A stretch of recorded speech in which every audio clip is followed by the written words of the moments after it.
বন্ধুরা কেমন আছেন? তো আজকে রুই মাছের মাথা দিয়া এবং লেজ দিয়া তো আজকে রান্না করবো ইনশাল্লাহ। নিছি বেগুন, নিছি সিম, নিছি নতুন আলু, নিছি দেশি একবারে লাল আলু, নিছি অল্প কয়েকটা কাঁচামরিচ, 2টা পেঁয়াজ নিছি।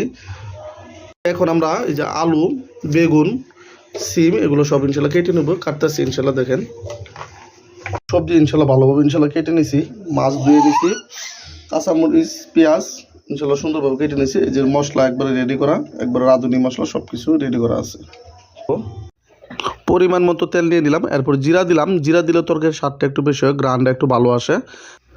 কাঁচামরিচ, পেঁয়াজ কুচি দিয়ে নিলাম, রসুন বাটা এবং পেঁয়াজ বাটা দিয়ে দিলাম। এরপর চামচের সাহায্যে ভালোভাবে একটু নাড়াচাড়া করে দিলাম যেন ভালোভাবে মিক্সড হয়ে যায়। দেখেন এখন হয়ে গেছে, এই জন্য আমরা সামান্য একটু পানি দিয়ে নিলাম। তারপর পরিমাণ মতো হলুদের গুঁড়া, মরিচের গুঁড়া, লবণ দিয়ে নিলাম। চামচের সাহায্যে একটু নেড়ে দিচ্ছি যেন এগুলো ভালোভাবে মিক্সড হয়ে যায় পানির সাথে।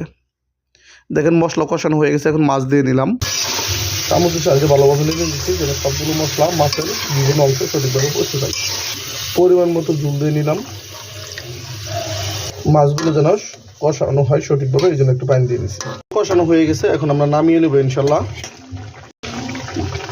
মাছগুলো কষানো হয়ে গেছে ইনশাল্লাহ, এখন আমরা নামিয়ে নিচ্ছি,